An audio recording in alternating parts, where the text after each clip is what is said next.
자, 오늘 우리에게 주신 하나님의 말씀은 갈라디아서 1장 6절에서부터 10절 말씀입니다. 설교 제목은 다른 복음을 경계해야 할 시대가 되겠습니다. 그리스도의 은혜로 너희를 부르신 이를 이같이 속히 떠나 다른 복음을 따르는 것을 내가 이상하게 여기노라. 다른 복음은 없나니 다만 어떤 사람들이 너희를 교란하여 그리스도의 복음을 변하게 하려 함이라. 그러나 우리나 혹은 하늘로부터 온 천사라도 우리가 너희에게 전한 복음 외에 다른 복음을 전하면 저주를 받을지어다. 우리가 전에 말하였거니와 내가 지금 다시 말하노니 만일 누구든지 너희가 받은 것 외에 다른 복음을 전하면 저주를 받을지어다. 자, 10절 함께 읽습니다. 시작. 이제 내가 사람들에게 좋게 하랴, 하나님께 좋게 하랴, 사람들에게 기쁨을 구하랴. 내가 지금까지 사람들의 기쁨을 구하였다면 그리스도의 종이 아니니라. 살아계신 하나님의 말씀입니다. 제가 아까 그 찬양을 할 때 오늘 찬양이 너무 은혜스러워가지고 좀 많이 울었어요. 그랬더니 눈이 좀 뿌해가지고 원고가 잘 안 보이네요. 글자가 잘 안 보입니다. 자꾸 눈을 이렇게 하는 것이 눈이 아파서가 아니라 아까 내가 눈물을 흘려가지고 지금 눈이 뿌해져서 그래요 지금. 우리 예수님께서 이 땅에 오셔가지고 이제 우리들을 이렇게 교훈하셨습니다. 3년 동안 공생에 사시면서 제자들을 교훈하셨지만 그 제자들을 교훈한 내용이 곧 우리들에게 교훈하신 내용입니다. 예수께서 선포하신 내용의 가장 큰 핵심적인 내용은 두 가지라고 할 수 있겠습니다. 첫째는 하나님의 나라가 무엇인지, 그리고 그 하나님의 나라에서 우리가 어떻게 살아야 할 것인지, 이 두 가지를 우리에게 핵심적으로 말씀하신 거예요. 예수님께서 하나님의 나라가 무엇인지, 또 우리가 그 하나님의 나라에서 어떻게 사는 것이 현명한 삶인지를 가르쳐 주실 때 세 가지의 키워드를 사용하셨습니다. 그 핵심 단어를 사용하셨다 그 말이죠. 예수께서 사용하신 핵심 단어는 첫째 단어는 씨앗이라는 단어이고, 둘째 단어는 열매라는 단어이고, 셋째 단어는 누룩이라는 단어입니다. 씨앗과 열매와 누룩은 모두 투자에 관련된 그런 단어들입니다. 씨앗이 뿌려졌으면 씨앗으로 그냥 끝나는 것이 아니라 그 씨앗이 누룩처럼 번져가지고 큰 열매를 맺는 것, 그것이 이 땅을 현명하게 살아가는 방법이라고 예수님께서 우리에게 누누이 말씀하신 것입니다. 결국 예수님께서는 우리가 이 땅을 살아갈 때 어떻게 투자하면서 내 인생을 투자하면서 살아가야 할 것인가를 진지하게 말씀하셨습니다. 그리고 그 결정적인 어떻게 살아야 할 것인가를 가르쳐 주신 대표적인 예화가 달란트 비유와 문화의 비유입니다. 달란트라는 것은 모든 사람이 각각 다르게 가지고 있는 것입니다. 모든 사람이 달란트를 가지고 있지만 어떤 사람은 글을 잘 쓰는 달란트를 가지고 있고, 어떤 사람은 열심히 섬기는 달란트를 가지고 있고, 어떤 사람은 저처럼 설교하는 달란트를 가지고 있고, 달란트는 모두가 다릅니다. 하지만 문화라는 것은 모든 사람이 똑같이 가지고 있는 것입니다. 달란 사람이든 못난 사람이든 똑똑한 사람이든 덜 똑똑한 사람이든 모든 사람에게는 하루 24시간이라는 똑같은 시간을 가지고 있는 거예요. 그래서 하나님께서는 우리 모두가 똑같이 가지고 있는 24시간을 활용해가지고 하나님께서 각자에게 주신 다른 달란트를 가지고 어떤 투자의 삶을 살 것인가를 우리에게 가르쳐 주신 것입니다. 투자를 생각해 볼 때 투자의 전제 조건이 있는데, 투자의 전제 조건은 미래가 존재한다는 그런 전제 조건 하에서 우리가 투자를 하는 것입니다. 만약 내일 미국이 멸망한다고 한다면 우리가 미국 땅에 투자할 이유가 전혀 없을 것입니다. 내일 미국이 멸망하는데 1년 후를 바라보면서 10년 후를 바라보면서 투자할 이유가 없는 것이죠. 우리가 어떤 것에 투자를 한다는 것은 미래가 있기 때문에, 미래에 대한 확신이 있기 때문에 투자를 하는 것입니다. 근데 이 미래를 바라보는 눈이 하나님을 믿지 않는 사람과 하나님을 믿는 사람이 너무도 다르다는 것을 예수님은 누누이 설명하십니다. 예수께서 한 번은 부자의 비유를 하셨어요. 어떤 부자가 있었습니다. 그 부자가 열심히 아침 새벽부터 일어나가지고 새벽 5시 반 새벽 기도할 시간인데 새벽 기도도 하지 않고 그때부터 일을 하기 시작합니다. 그리고 해가 질 때까지 하루 종일 땀을 흘리면서 열심히 일을 했어요. 나이가 먹어갑니다. 나이가 40, 50, 60, 70이 될 때까지 열심히 일을 했습니다. 그 결과로 창고가 가득 찼어요. 창고가 부족해가지고 더 큰 창고를 만들었어요. 창고를 여러 개 만들었습니다. 창고마다 곡식이 가득 빽빽이 찼습니다. 나이 80이 다 됐을 때 그때서 이야기합니다. 아, 이제야 내가 쉴 때가 되었도다. 많은 곡식이 있으니까 이제부터 내가 누리리라 라고 말씀했어요. 근데 그날 저녁에 그 사람은 죽었다라는 것입니다. 그것이 믿지 않는 자들에게는 불행한 일입니다. 왜냐하면 믿지 않는 자들의 미래라는 것은 자기가 죽는 그 순간까지가 미래이기 때문에 하지만 우리 믿는 자의 관점에서 봤을 때는 그것이 불행일 수도 있고 행복일 수도 있어요. 왜? 우리 믿는 자들에게 미래는 죽음 이후에 영원한 생명, 영원한 삶이 미래이기 때문에. 우리는 이 땅에서 아침 새벽 5시 반부터 새벽기도 시작해가지고 저녁 9시, 10시까지 잠들 때까지 하나님을 바라보면서 묵상하면서 일하면서, 그런 나이 60, 70 될 때까지 열심히 하나님의 나라를 위하여 봉사하면서 별로 누리는 것도 없어요. 고생만 한 것 같아. 그러다가 눈을 감고 죽었습니다. 그 세상 사람들은 아유, 저 사람 평생 일만 찐꼴 빠지게 하고 교회 생긴다고 여행 한번 제대로 하지 못하고 그냥 죽었네 하고 불행하다고 이야기합니다. 사실 히브리서 6장 10절을 읽어보시면 우리 예수님은 우리가 예수 하나님을 위하여 수고한 것, 또 누가복음을 읽어보면 인자에게 냉수 한 그릇 준 것, 그것조차 절대 잊어버리지 아니하시고 다 갚아주신다고 했습니다. 믿음이 무엇인가? 믿음은 바라는 것의 실상이라고 말씀하시면서 하나님이 살아계신 것과 그가 그를 찾는 자들에게 상 주시는 이심을 믿어야 할지니라 라고 믿음을 정의했습니다. 믿음이라는 것은 첫째 하나님이 살아계신 것을 믿는 거예요. 더 중요하게는 하나님께서 그 하나님을 찾는 자들, 하나님을 위하여 하나님의 나라를 위하여 헌신한 자들, 그 하나의 헌신도 잊지 아니하시고 절대적으로 갚아주신다고 믿는 것, 그것이 바로 믿음이라고 하나님 우리에게 가르쳐 주셨습니다. 세상 사람들이 미래를 바라볼 때 세상 사람들이 생각하는 미래는 자기가 죽을 때까지가 미래인 거예요. 하지만 우리 기독인들이 바라보는 미래는 죽음 이후에 오히려 더 영원한 세상이 열리는 것입니다. 그래서 그 세상을 바라보면서 투자하는 사람이 현명한 사람이고, 바로 그것을 예수님은 누누이 우리에게 가르쳐 주신 것입니다. 오늘날 전 세계적으로 투자 열풍입니다. 제가 신문을 읽어보면요, 요즘 저는 이제 항상 여러분들에게 설교하는 사람이기 때문에 설교라는 것은 한 손에는 성경이고 한 손에는 신문입니다. 2000년 전에 선포됐던 말씀이 오늘 상황 가운데서 어떻게 적용돼야 할 것인지를 가르쳐 주는 것이 설교죠. 2000년에 있었던 일을 그냥 2000년에 이런 일이 있었다라고 여러분들 그냥 말만 하면은 여러분의 삶에 전혀 관계가 없죠. 그렇기 때문에 여러분들이 설교하기 위하여 저는 항상 신문을 읽습니다. 죄송합니다. 어떻게 세상이 돌아가는가에 관심이 많은 거예요. 오늘날 신문을 읽어보면은 거의 매일 빠지지 않고 나오는 것이 이 비트코인 같은 가상화폐 투자 열풍입니다.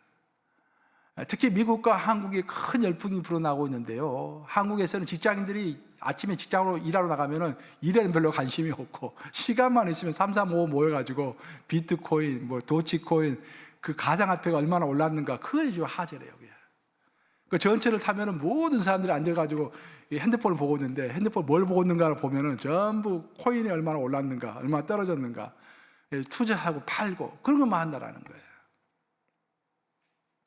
그러면서 지금 매일 신문에 이제 투자 열풍에 관해서 이야기하고 있는데, 사실 그 가상화폐 가장 큰 문제점은 뭐냐면은 그것의 그 본질적인 가치를 끝까지 보장해 줄 수 있는 주체가 없다라는 것입니다.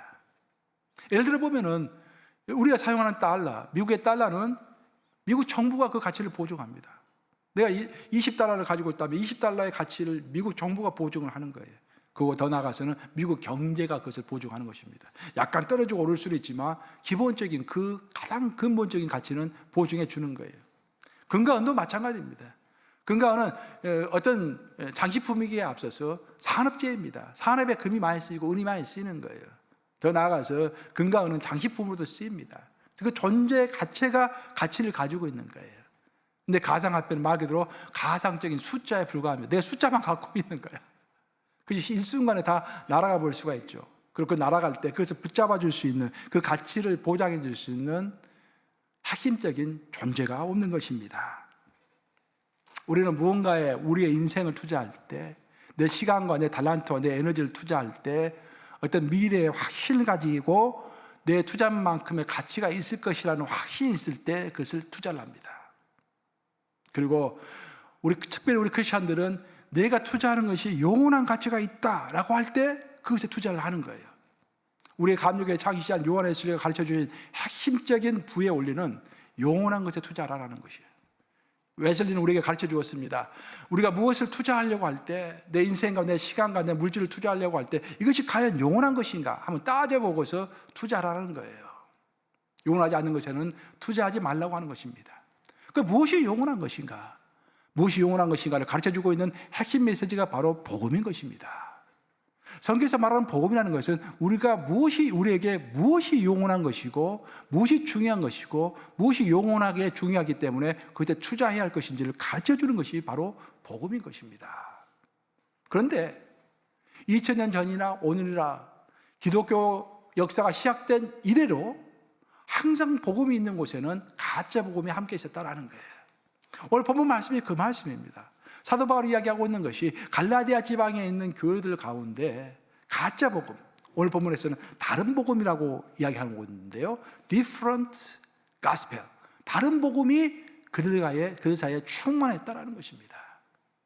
요약하면은 우리는 현명한 투자의 인생을 살아야 하는데, 그것이 예수님의 가르침인데, 그 현명한 투자의 인생을 살아가기 위하여 첫 번째로 우리가 분별할 것은 나는 정말로 옳은 복음 안에 있는 것인가, 혹시라도 내가 지금 다른 복음 안에 있는 것은 아닌가라는 것을 살펴봐야 할 줄로 믿습니다.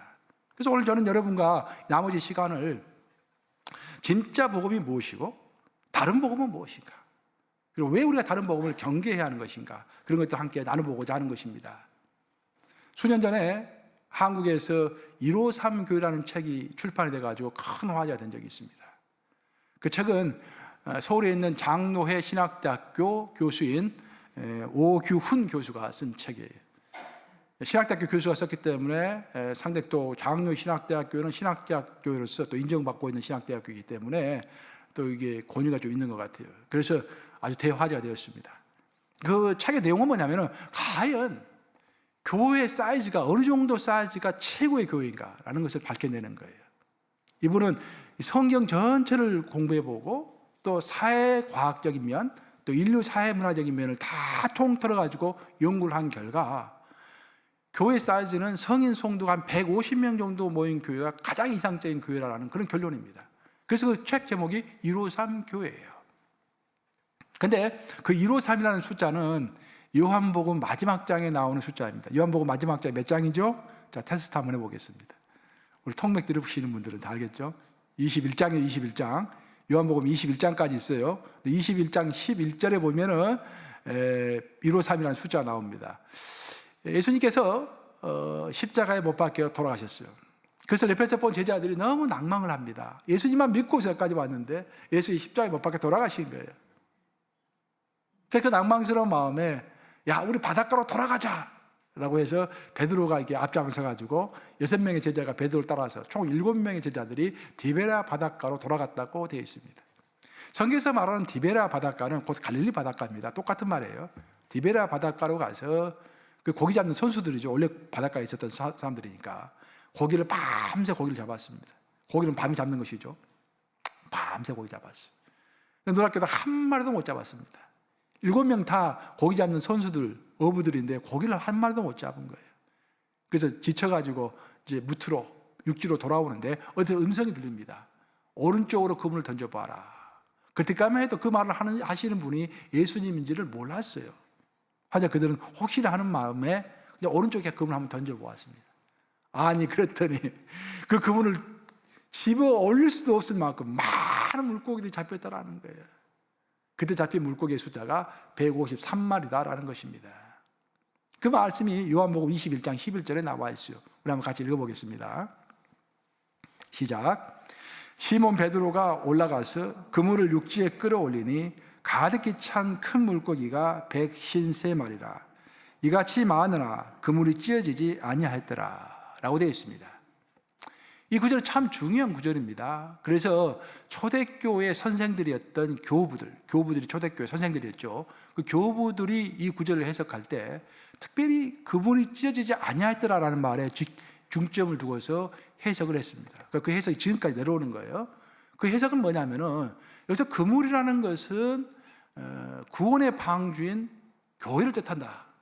그리고 그물이 찢어지지 아니했다라는 것은 153마리의 물고기가 들어갔음에도 불구하고 그물이 찢어지지 아니했다라고 표현하는 것은 153마리 이상이 되면은 찢어질 확률이 많다. 그래서 교회가 수용할 수 있는 적정 인원은 153명이다라는 그런 뜻으로 초대 교부들이 이 구절을 해석을 했습니다. 그런데 이 구절에서 초대 교부들이 그러니까 관심을 두지 않았던 한 단어가 있었어요. 그래서 본문을 보시면은 큰 물고기라 되어 있죠. 그냥 물고기 아니라 큰 물고기라고 써져 있어요. 그냥 물고기가 153마리가 아니라 큰 물고기 153마리가 잡힌 거예요. 그럼 만약에 153이라는 숫자가 큰 의미를 가지고 있다고 한다면은 그냥 물고기라 하지 아니하고 큰 물고기라 했던 큰 물고기라는 말로 분명히 의미가 있을 것입니다. 그럼 큰 물고기라는 것이 무슨 뜻일까? 큰 물고기라는 것은 정말로 알곡과도 같은 훈련된 예수님의 제자들 153명을 이야기하는 것입니다. 예수님께서 우리에게 가르쳐 주실 길을 인류의 마지막이 올 때까지, 예수님께서 이 땅에 재림하시기 전까지 교회 안에는 알곡과 가라지가 함께 있다고 했어요. 그렇죠? 그래서 제자들이 물었습니다. 아니, 가라지가 많으니까 가라지를 뽑겠습니다. 예수님이 뭐라고 하셨습니까? 그냥 내두어라. 가라지를 뽑으면은 알곡까지 피해를 입는다. 교회에 가라지가 있다고 하지라도 하나님의 나라에 가라지가 분명히 내가 올 때까지 가라지가 있을 것이다. 교회를 괴롭히는 자들이 있을 것이다. 하지 그냥 놔둬라. 그래야 알곡이 자랄 수 있는 것이다. 라고 말씀해 주셨어요. 그래서 결국 큰 물고기 153마리가 잡혔음에도 불구하고 그물이 찢어지지 아니하였다라는 그 말의 해석은, 교회의 적정인호는 정말로 알곡과도 같이 훈련된 예수님의 제자들 153명이 교회가 수용할 수 있는 가장 적정한 인원이다라고 그 오기훈 교수가 쓴 153 교회는 설명을 하고 있는 것입니다. 오기훈 교수는 계속해서 그런 이야기를 하고 있어요. 153 원칙, 150의 원칙이라는 것이 문화인류학과 사회과학에 있다라는 거예요. 150의 원칙은 뭐냐면은 덤버의 숫자라는 말 여러분 들어보셨어요? 덤버 숫자라는 것이 있습니다. 덤버 숫자는 뭐냐면은 덤버라는 교수가 있었는데 문화인류학과 교수입니다. 그 교수가 평생을 거쳐서 이제 원주민들을 연구했어요. 그래서 이 사람은 남미에 있는 아마존 정글에도 가보고 호주에 있는 원주민들도 만나보고 세계 각지를 돌아다니면서 원주민들, 현재까지 원주민 형태로 살고 있는 사람들 다 연구해 본 거예요. 근데 놀랍게도 한 가지 공통점이 있다는 거예요. 그 원주민들은 누가 가르쳐 주지 않았음에도 불구하고 또 멀리 서로 떨어져 있음에도 불구하고 원주민은 하나같이 원시적인 삶을 살고 있는 사람들은 하나같이 그 부족 단위가 150명 정도라는 거예요. 굉장히 놀랍지 않습니까? 그래서 150의 원칙이라는 말이 생긴 것입니다. 어떤 공동체이든지 150명 정도가 적당하다는 그런 말이에요. 또한 우리 심리학자들이 밝혀낸 바에 따르면은 어떤 한 인간이 평생을 살아가면서 의미 있는 관계, 그냥 관계가 아니에요. 그냥 인사 정도 하고 끝나는 관계가 아니라 정말로 의미 있는 삶을 나누고 대화를 나누고 좀 의미 있는 어떤 관계를 가질 수 있는 맥시멈의 인원이 150명이라는 거예요. 그 150명을 넘어서면은 인간의 관계가 피상적이 되고 관계의 본질이 훼손된다라는 것입니다. 그러면서 그 오기훈 교수가 이야기하는 것은 교회도 똑같다라는 거예요. 교회가 150명을 넘어서는 순간부터 교회의 본질, 신앙의 본질을 잃어가는 면이 크다라는 그런 이야기를 하고 있습니다. 오늘 본문은 결국 이제 갈라디아에 있는 교회들을 이야기하고 있는데요. 사도 바울이 피와 땀을 흘려가지고 갈라디아 지방에 있는 교회들을 여러 개 세웠습니다. 여기서 갈라디아라는 것은 오늘날로 말할 것 같으면은 터키 지역을 이야기합니다. 그 터키 지역에 여러 개의 교회가 생긴 거예요. 그래서 갈라디아서는 한 교회에 보낸 편지가 아니라 갈라디아 전체에 흩어져 있는 교회들에게 보낸 편지예요. 그 갈라디아에 있는 교회들이 이제 양적으로 성장이 시작했습니다.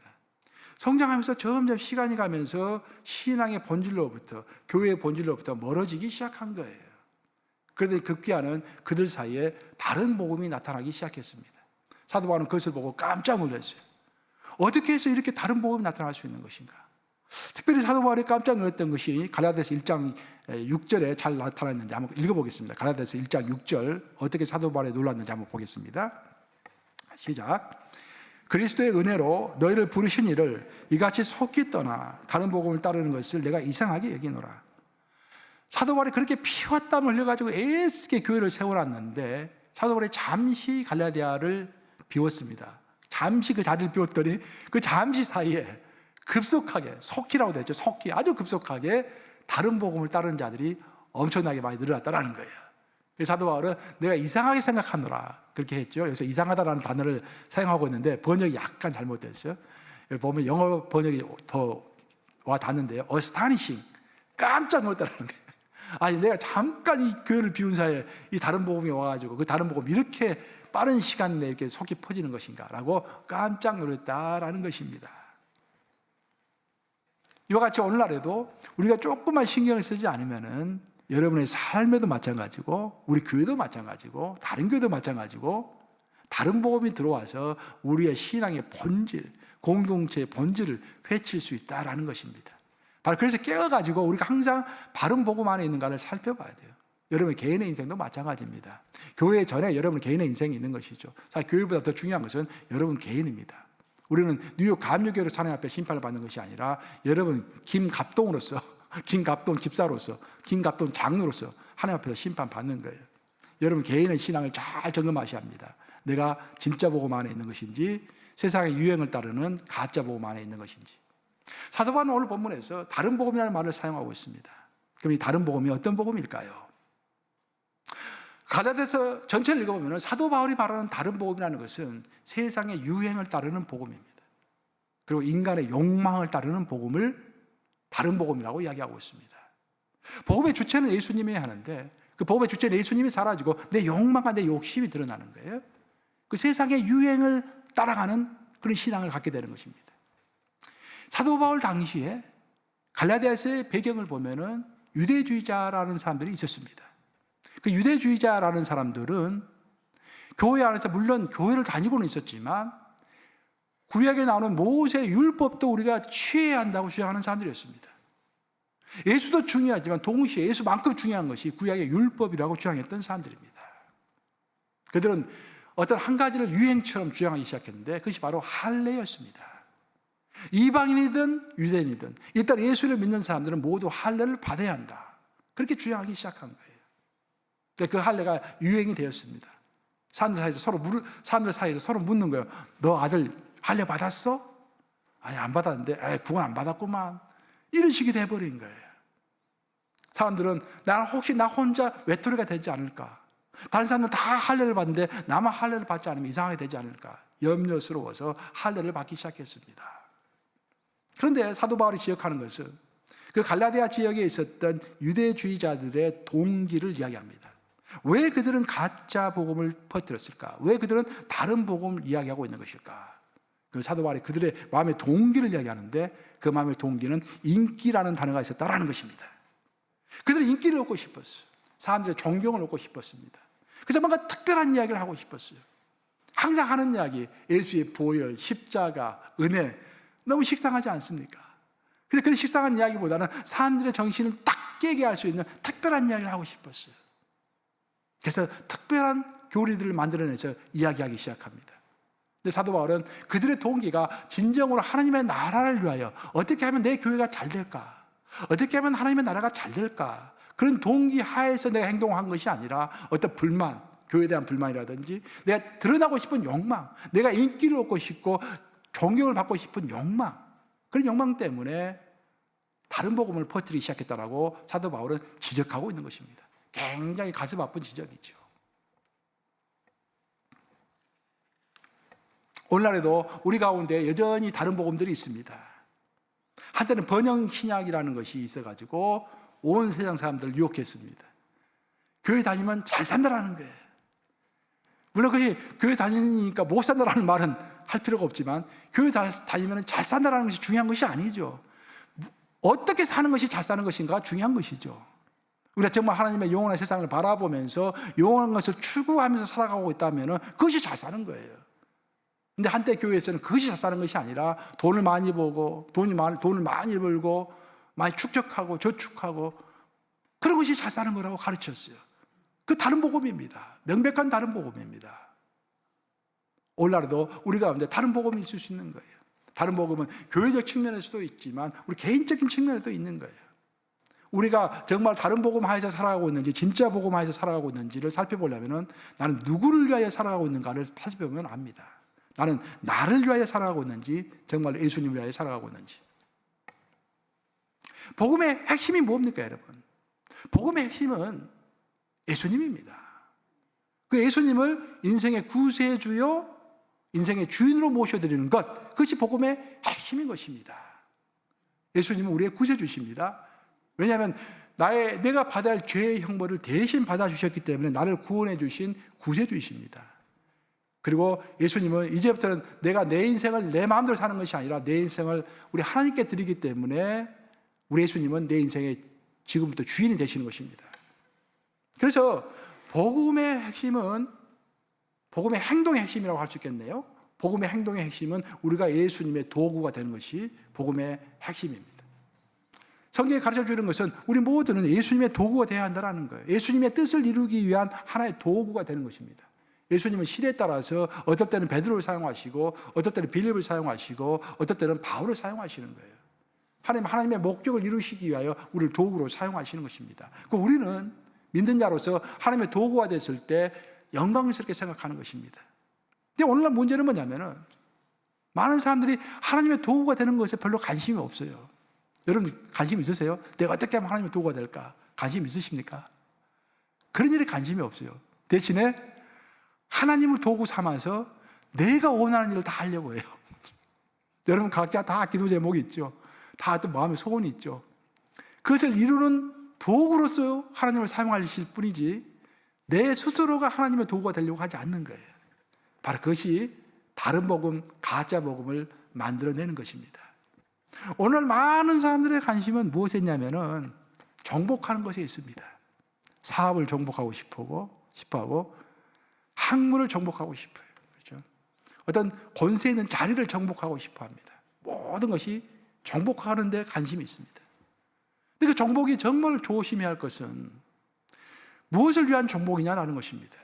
무엇을 위하여 내가 사업을 정복하려고 하고 있고 무엇을 위하여 내가 학문을 정복하려고 하고 있고 무엇을 위하여 권세 있는 자리를 정복하려고 하는 것인가. 그래서 그 내면을 다 파헤쳐 보면은 나를 위하여 내가 학문도 정복하려고 하고 높은 자리도 정복하려고 하고 큰 비즈니스도 정복하려고 하는 것입니다. 그것이 바로 다른 복음의 시작인 것입니다. 예수님은 우리에게 가르쳐 주시기를 우리의 마음의 중심에서 우리가 정말로 원하는 것, 추구하는 것은 하나님이 원하시는 것과 똑같아야 한다고 이야기를 했습니다. 그러니까 문제는 뭐냐면은 하나님이 원하시는 것이 있어요. 그리고 내가 원하는 것이 있습니다. 근데 이것이 만약에 내가 원하는 것이 하나님이 원하는 것과 똑같지 않는다고 한다면은 또 내가 원하는 것이 하나님이 원하는 것에 속으로 들어가 있지 않는다고 한다면은 나는 죽을 때까지 하나님이 원하는 것은 하나님이 원하시는 것이고 내가 원하는 것은 내가 원하는 것이고 쭉 평행선을 그으면서 살아갈 수밖에 없다라는 것입니다. 그래서 우리 믿는 자들은 항상 하나님이 원하는 것이 무엇인가를 생각해야 돼요. 그래서 성경에 있는 것이 중요한 것입니다. 성경을 읽음으로써 하나님이 무엇을 진짜 원하시는 것인지를 우리가 알게 되는 거예요. 그리고 하나님이 원하시는 것을 위하여 내가 원하는 것을 잡는 것입니다. 그리고 내가 원하는 것을 하나님이 원하는 것에 맞추는 것입니다. 이게 핵심이에요. 근데 많은 사람들은 내가 원하는 것이 있어. 내가 원하는 것을 이루기 위하여 하나님 나를 도와주세요라고 이야기합니다. 근데 내가 원하는 것을 이루기 위하여 하나님 나를 도와주세요라고 기도하기 전에 해야 할 것은 뭐냐면 하나님 나에게 내가 무엇을 하기를 원하십니까? 라고 묻는 거예요. 그리고 하나님 이걸 원하세요? 그럼 내가 원하는 것을 바꾸겠습니다. 하나님이 원하시는 대로 내 인생을 바꾸겠습니다. 라고 하는 것이 신앙의 ABCD인 거예요. 신앙의 정석인 것입니다. 이 시간 간단하게 하나님이 정말 우리에게 무엇을 원하시는가 가장 기본적인 것을 한번 살펴보도록 하겠습니다. 구약을 읽어보면 하나님이 우리에게 무엇을 원하시는가 그걸 가장 잘 요약한 성경 구절이 미가서 6장 8절이라고 이야기합니다. 미가서 6장 8절을 보시면 구약의 하나님이 우리에게 원하시는 것이 가장 잘 드러나고 있습니다. 한번 같이 읽어보겠습니다. 미가서 6장 8절 시작. 사람아 주께서 선한 것이 무엇임을 내게 보이셨나니 여호와께서 내게 구하시는 것은 오직 정의를 행하며 인자를 사랑하며 겸손하게 내 하나님과 함께 행하는 것 아니냐. 하나님은 우리에게 세 가지를 원하신다라는 거예요. 첫째는 우리가 살면서 어렵죠. 어려워도 올바르게 살라라는 것입니다. 정의로운 삶을 살라라는 것입니다. 두 번째, 인자. 여기서 인자는 써놓으면 하나님의 아들 이야기하는 것이 아니라 mercy, 자비를 이야기하는 거예요. 자비. 어려운 사람을 보면은 자비를 베풀라라는 것입니다. 그리고 항상 겸손한 마음으로, 교만한 마음을 버리고 겸손한 마음으로 하나님이 기뻐하시는 것은 무엇일까? 하나님이 원하시는 것은 무엇일까? 그 하나님이 원하고 바라시는 것에 내 뜻을 맞추어서 하나님과 함께 길을 걸어가라 그런 말입니다. 이 세 가지를 하나님이 원하신다고 아주 명확하게 이야기하고 있습니다. 그리고 신약의 시대에 오면은 하나님 우리에게 무엇을 원하시는가 가장 잘 표현된 구절이 누가복음 15장 7절이라고 그러죠. 누가복음 15장 7절 한번 같이 읽어보겠습니다. 하나님 무엇을 원하시는지 함께 읽습니다. 시작. 내가 너에게 이르노니 이와 같이 죄인 한 사람이 회개하면 하늘에서는 회개할 것 없는 의인 99으로 말미암아 기뻐하는 것보다 더하리라. 아직도 눈이 뿌였네. 저는 안 보여요. 죄인 한 명이 회개하면은 하나님 너무 기뻐하신다라는 거예요. 그래서 구약에서 말씀하시는 하나님 기뻐하시는 일, 신약에서 말씀하시는 하나님 기뻐하시는 일 종합하면은 우리 개인의 삶도 그렇고 우리 교회의 삶도 그렇고요. 모이면은 예배하고 훈련하는 거예요. 흩어지면은 정의로운 삶을 살고 영혼 구원하고 또 구제하는 거예요. 가난한 사람들을 구제하는 거예요. 그래서 우리 교회 표가 모이면 훈련하고 흩어지면 영혼 구원이라고 했잖아요. 그걸 좀 더 확대해서 설명을 하면은 우리는 항상 예배와 훈련 가운데 있어야 합니다. 그리고 그것을 바탕으로 우리 가운데 있는 이 세상이 정의로운 사회가 될 수 있도록 또 믿지 않는 자들이 믿는 자들이 될 수 있도록 그리고 이곳에 가난한 자들에게 자비를 베푸는 그런 삶을 살라라는 것이 하나님이 원하시는 것의 종합인 것입니다. 만약 우리의 관심과 방금 우리가 읽은 미가서에 나와 있는 또 누가복음에 나와 있는 하나님이 원하는 것이 또 하나님의 관심 있는 것과의 차이가 크다고 한다면 우리는 그 차이의 갭을 좁혀야 합니다.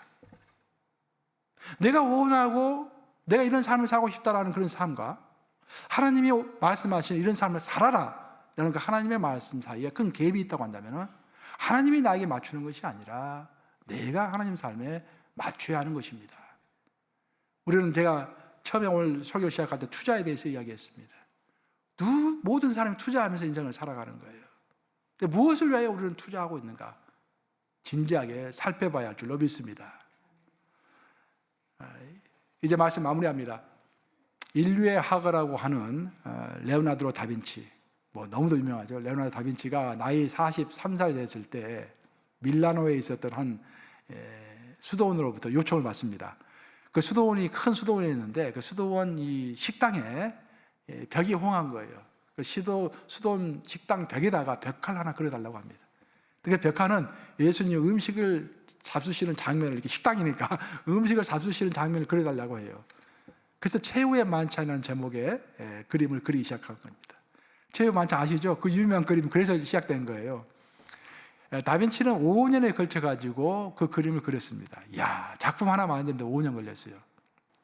얼마나 힘을 기울였겠습니까? 그래서 온 정성을 다해가지고 5년에 걸쳐서 최후의 만찬 그림을 그렸습니다. 그리고 그 그림이 완성되니까 너무 기쁜 마음에 자기 친한 친구들 다 불렀어요. 전부 화가 친구들이죠. 친한 친구를 불러가지고 그 그림을 평가해보라고 했습니다. 그 그림을 보고서 친구들이 입을 떡 벌립니다. 이건 진짜 최고의 걸작이다. 전부 감탄합니다. 특히 친구 한 명이 그런 이야기를 했어요.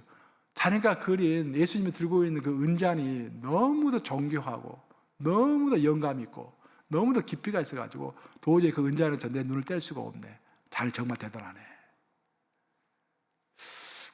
다빈치가 그 이야기를 듣고 으쓱했어요. 이제 그 친구들 다 집으로 돌아갔습니다. 근데 자기 양심의 소리가 들려옵니다. 뭔가 잘못됐다는 소리가 계속 들려오는 거예요. 다빈치가 생각합니다. 뭐가 잘못됐을까? 친구의 말이 생각납니다. 친구가 그 은잔에 대해서 예수님이 들고 있었던 그 은잔에 대해서 이야기한 것이 생각납니다. 그 친구는 그 은잔에서 눈을 뗄 수 없다고 했습니다. 그 은잔을 너무 잘 그려가지고 너무 영감 있게 너무 깊이 있게 그려가지고 너무 사람의 눈을 현혹해 해서 그 은잔에서 눈을 뗄 수가 없다고 친구가 고백했던 거예요. 다빈치는 생각합니다. 이 그림의 주인공이 누구인가? 막 이 그림에서 예수 그리스도만이 돋보이지 아니하고 예수 그리스도보다 더 중요한 것이 돋보인다고 한다면 이 그림은 가짜 그림이다. 이 그림은 가짜 복음이다. 그래서 그날 저녁에 과감하게 그 은잔을 예수님의 손에서 없애버립니다. 그래서 오늘날 우리가 보고 있는 그 새우 만찬의 그 그림을 보면요, 예수님의 손에 아무것도 없습니다. 원래는 왼손은 빵, 오른손은 잔을 들고 있어야 하는데 아무것도 없어요. 그런 이유로 해가지고 잔을 쥐어버린 거예요. 내가 오늘 다른 복음에 대해서 여러분들에게 이야기했습니다. 무엇이 다른 복음인가? 아주 쉽게 이야기하면은 예수님보다 내가 더 소중하게 생각하고 있는 것이 있다고 한다면은 여러분은 지금 다른 복음을 가지고 있는 것입니다. 예수님을 위한 일보다도 더 급한 일을 여러분이 가지고 있다고 한다면은 여러분 지금 다른 복음 하에서 움직이고 있는 것입니다. 20세기 최고의 선교사라고 하면은 스탠리 존스를 이야기합니다. 우리 UMC의 자랑스러운 선교사님이십니다. 18세기에 윌리엄 캐리의 시대였다고 한다면 19세기는 허드슨 테일러의 시대였죠. 그 20세기는 스탠리 존스의 시대라고 이야기합니다. 최고의 선교사, 영감 있는. 근데 스탠리 존스가 그런 글을 썼습니다. 굉장히 인상 깊은 글인데요. 자기 회고록에 그런 글을 썼어요. 자기가 아주 젊었을 때, 청년 시절 때 이제 길을 건너가려고 길을 건너가는데 나이가 지긋하신 어떤 아주머니가 팔을 딱 잡더래요. 청년, 신호등을 봐. 빨간불이야 그러더래요. 얼마나 민망해요. 이게 둘러봐서 차가 안 오니까 그냥 건너려고 그랬는데 이 팔을 잡으면서 빨간불이라고 그러는 거예요. 그래서 스탠리 존스가 너무 민망해가지고 그렇게 작은 목소리로 그렇게 이야기했대요. 아니 다른 사람들 다 길 건너가는데 차도 안 오는데 뭐 어때서 그래요? 그렇게 이야기했대요. 그때 그 나이가 지긋하신 그 아주머니가 큰 소리로 그렇게 이야기했더라는 거예요. 청년, 신호등을 봐야지 왜 사람을 봐? 신호등 보면서 길을 건너야 하는 거야. 그렇게 이야기하더래요. 깜짝 놀랐다라는 거예요. 스탠리 존스가. 자기 평생 그 짧은 순간에 들었던 그 이름도 알 수 없는 그 아주머니로부터 들었던 그 한마디가 평생 자신을 지배했다라는 거예요. 사람을 따라가지 말라라는 거예요. 신호등을 보고 길을 건너라는 것입니다. 많은 사람들은 신호등을 보지 않고 사람이 건너가면 같이 걸어갑니다. 그러다 교통사고가 나는 것이죠. 다른 복음이 그래서 위험한 것입니다. 사도 바울이 오늘 갈라디아서에서 이야기하고 있는 다른 복음이라는 것은 사람을 따라가는 복음입니다. 다른 사람이 이렇게 행동하기 때문에 나도 그렇게 행동하는 거예요. 아무 생각이 없이 이것이 정말 맞는 것이 틀린 것인지 분별함이 없이 따라가는 것입니다. 내 성격대로 해 나가는 거예요. 잘못된 것이죠. 다른 복음 안에서 살고 있는 것이죠. 여러분, 부디 지금 대혼란의 시대입니다. 대혼란의 시대예요. 예수께서 말씀하시기를 말세로 갈수록 내가 믿음을 보겠느냐라고 예수께서 말씀하셨죠. 말세로 갈수록 믿음을 볼 수가 없는 시대입니다. 하지만 우리는 사람을 따라가면 안 됩니다. 노아의 홍수가 있기 전에 온 세상 사람들이 한 마음으로 한 길로 갔습니다. 그들이 옳았다고 생각했어요. 그리고 그들은 모두 노아를 지적하면서 비웃었습니다. 방주를 만들고 있는 노아를 비웃었습니다. 근데 하나님 보시기에 이 세상 모두가 틀렸고 딱 한 사람이 맞은 거예요. 그 한 사람이 누굽니까? 노아예요, 노아. 근데 오늘날 많은 사람들은 내가 많은 사람들 가운데 한 명이 되지 못한 것을 염려합니다. 혹시 내가 왕따 되지 않을까? 내가 뭐 잘못 가고 있지는 않을까? 믿음이 없기 때문인 것이죠. 분별력이 없기 때문인 것이죠. 우리는 그것을 염려할 것이 아니라 진짜로 내가 노아도 같이 올바른 분별력 하에서 누가 뭐라고 하든지 좌우나 우우나 흔들리지 않냐고 올바른 진짜 복음의 길을 가고 있는지 그것을 염려할 줄로 믿습니다. 혼란의 시대에 여러분들 사람 따라가지 마시고 다른 복음을 따라가지 마시고 분별하시고 정말 진짜 복음 안에서 여러분의 소신의 길을 갈 수 있기를 주님의 이름으로 축복합니다. 기도하시겠습니다.